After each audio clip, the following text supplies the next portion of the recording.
이 노인네 치매면 얼마나 남은 거지? 유언장부터 바꿔놔야 하는 거 아냐?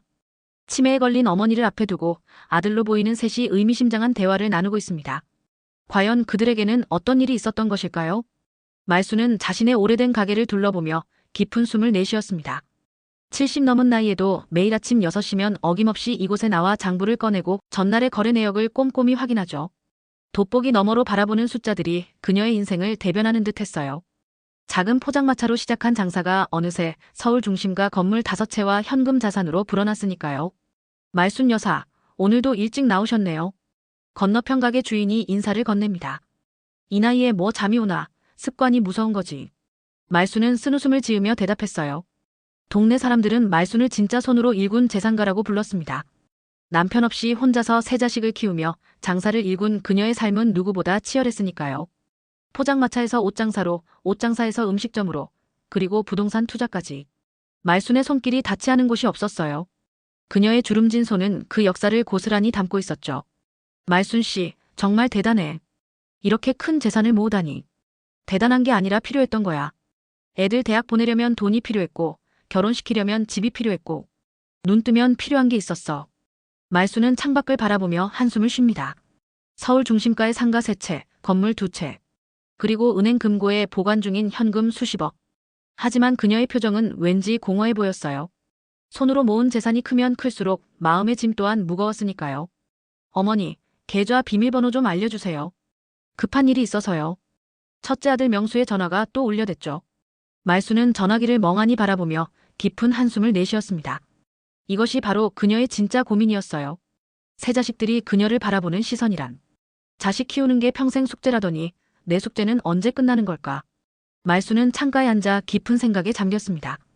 말순의 첫째 아들 명수는 40이 넘은 나이에도 제대로 된 직업이 없었습니다.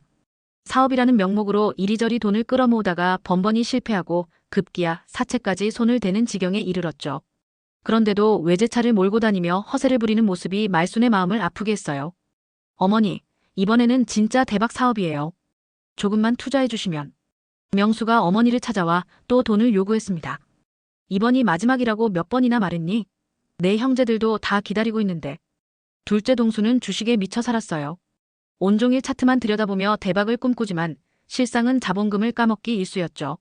원금이 떨어지면 어김없이 어머니를 찾아왔고요. 엄마, 이거 진짜 떡상각이에요. 내일이면 2배는 뛸 텐데. 1,000만 원만 빌려주세요. 동수의 전화를 받을 때마다 말수는 가슴이 답답했습니다. 셋째 영수는 아예 구직 활동조차 포기한 상태였어요. 고등학교 졸업 이후 한 번도 제대로 된 직장을 가져본 적이 없었죠. 대신 매달 생활비를 타러 오면서 입버릇처럼 하는 말이 있었습니다. 엄마, 어차피 나중에 다 우리 것 아니에요? 미리 조금씩 쓰는 거지. 새아들은 매달 말순에게 돈을 타가며 호의호식했습니다. 마치 그것이 당연한 권리인 양 행동하며 서로 몰래 더 많은 돈을 받아내려 했죠. 그러면서도 함께 모였을 때면 은근히 재산 분배에 대한 이야기를 꺼내곤 했어요. 형, 건물은 어떻게 나눌 거야? 강남 빌딩은 내가 눈독 들이고 있었는데. 야, 그건 내 몫이야. 너는 상가 2개 정도면 충분하지. 에이, 현금도 있잖아. 그것도 공평하게 나눠야지. 밥상에서도 생일 모임에서도 심지어 제사 자리에서도 그들의 대화. 주제는 언제나 돈과 재산에 관한 것이었습니다. 말수는 그런 자식들을 바라보며 가슴이 저렸어요. 피땀 흘려 모은 재산이 그들에게는 그저 공짜로 얻은 행운일 뿐이었죠. 이런 애들에게 내 평생 모은 걸 다 넘겨줘야 하나. 말수는 처마 및 제비처럼 입만 벌리고 있는 자식들을 바라보며 마음속으로 묻습니다. 냉장고에 붙여둔 새아들의 어린 시절 사진이 그녀의 시선을 붙잡았어요. 언제부터 그들이 이렇게 변해버린 걸까요? 비오는 수요일 오후 말수는 반짝이는 빌딩 43층에 위치한 회계사무소를 찾았습니다. 그녀가 평생 모은 재산의 액수를 듣고 김 회계사는 놀란 눈빛을 감추지 못했어요. 말수님, 정말 대단하십니다. 이 정도 자산이면 좋은 일에 쓰실 수도 있겠네요. 그래서 왔어요. 복지재단 같은 거 만들 수 있을까 해서. 김 회계사는 밝은 표정으로 서류 더미를 꺼내 보여주었죠. 재단 설립 절차, 세금 혜택, 운영 방식 등을 자세히 설명했습니다. 말수는 처음으로 진지한 미소를 지었어요. 이렇게 재단을 만들면 아픈 아이들 병원비도 대주고 장애가 있는 학생들 공부도 도와주고 미혼모 지원도 할 수 있다고요? 네, 말수님께서 원하시는 방향으로 얼마든지 도움을 줄 수 있습니다. 재단의 취지와 방향은 설립자가 정하시는 거니까요. 말수는 창밖으로 보이는 서울 전경을 바라보며 생각에 잠겼습니다. 빗방울이 유리창을 타고 흘러내리는 모습이 그녀의 인생과 묘하게 닮아 있었죠. 온갖 어려움을 이겨내며 여기까지 왔는데 이제 와서 자식들에게 모든 걸 넘겨주기엔 너무 허무했어요. 괜찮으세요, 말수님? 결정이 어려우시다면 좀 더 시간을 가지셔도. 아니에요. 그냥 내가 이렇게 살아온 게 맞나 싶어서요. 그날 밤 말수는 오래된 앨범을 꺼내보았습니다. 첫째 명수가 초등학교 입학식 날 꽃다발을 들고 찍은 사진, 둘째 동수가 중학교 체육대회에서 달리기 1등을 했던 날의 사진, 그리고 막내 영수의 졸업식 사진까지. 한 장 한 장 넘기며 말순의 눈시울이 붉어졌어요. 그래도 한 놈이라도 정신 차리는 놈이 있어야 하는 거 아니냐. 자식들의 어린 시절 사진을 바라보며 말순은 복잡한 감정에 휩싸였습니다. 그 시절엔 분명 순수했던 아이들이 언제부터 이렇게 변해버린 걸까요? 돈만 밝히는 명수, 주식에 미친 동수, 무능력한 영수. 그들에게 재산을 물려준다면 어떻게 될지 뻔했죠. 하지만 그래도 가슴 한켠에는 마지막 희망이 남아있었습니다. 엄마가 힘들어하면 그래도 달라질까? 진짜 내가 없으면 정신 차릴까? 말수는 창밖의 어둠을 바라보며 무언가 결심한 듯 했어요. 침대 옆 노트에 무언가를 적기 시작했죠. 작전 계획 우리 아이들의 마지막 시험이라는 제목 아래 그녀만의 계획이 하나씩 적혀 나갔습니다. 이튿날 아침 말수는 일찍 일어나 동네 병원으로 향했어요. 김 원장은 오랜 단골이라 말순을 보자마자 반갑게 맞아주었죠. 말순 씨, 오랜만입니다. 어디 아프신 데라도 있으세요? 아니요, 오늘은 좀 특별한 부탁이 있어서 왔어요. 말순은 주변을 살피며 목소리를 낮추었습니다. 그리고 지난밤 세운 계획을 조심스럽게 털어놓았어요. 김 원장은 처음엔 놀란 표정이었지만 말순의 사연을 듣고 나서는 이해하는 눈빛을 보냈죠. 그러니까 치매 진단서를 원하시는 거죠? 네, 가짜로요. 진짜 치매는 아니니까 진단서만.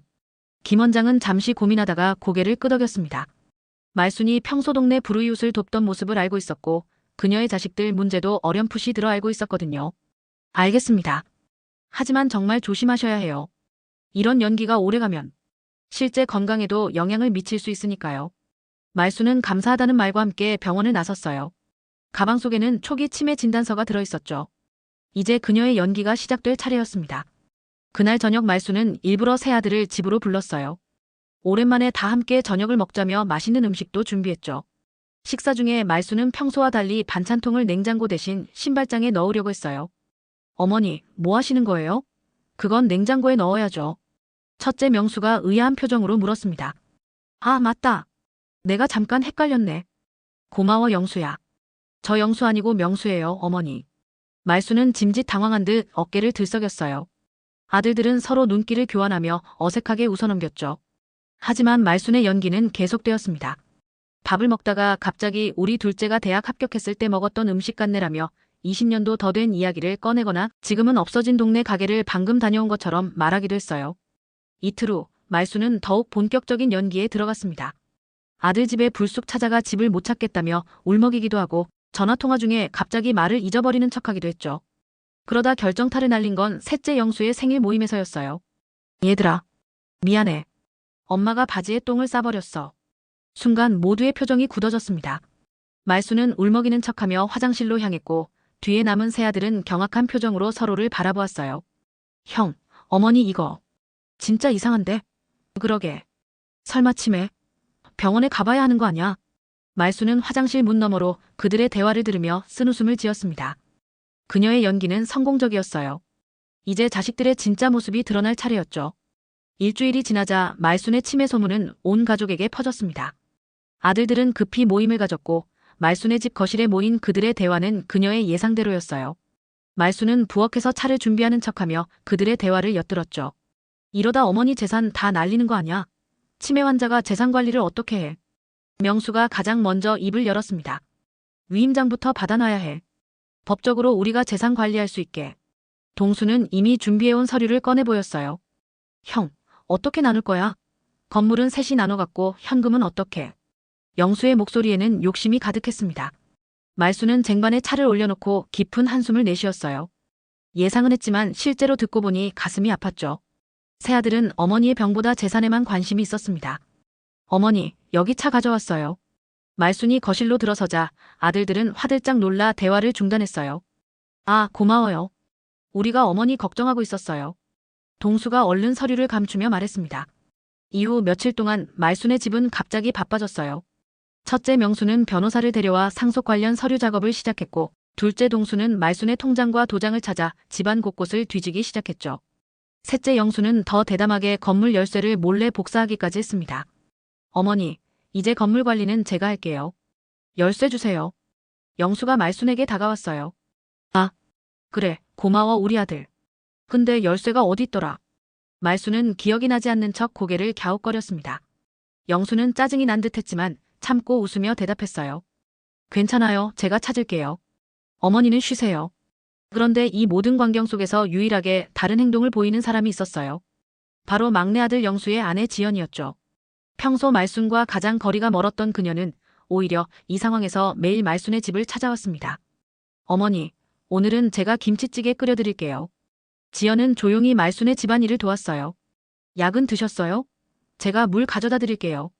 말순이 약을 잊은 척하면 지연은 미소와 함께 약을 건네주었죠. 말순은 지연을 지켜보며 의아했습니다. 평소 명절에만 얼굴 비추던 며느리가 왜 이렇게 자신을 챙기는 걸까요? 처음엔 의심스러웠지만 지연의 진심 어린 보살핌에 조금씩 마음의 문을 열기 시작했어요. 말순은 창가에 앉아 지연이 정원에 물을 주는 모습을 지켜보고 있었습니다. 한 달 전만 해도 명절에만 겨우 얼굴을 비추던 며느리가 이제는 거의 매일 찾아와 집안일을 돕고 있었죠.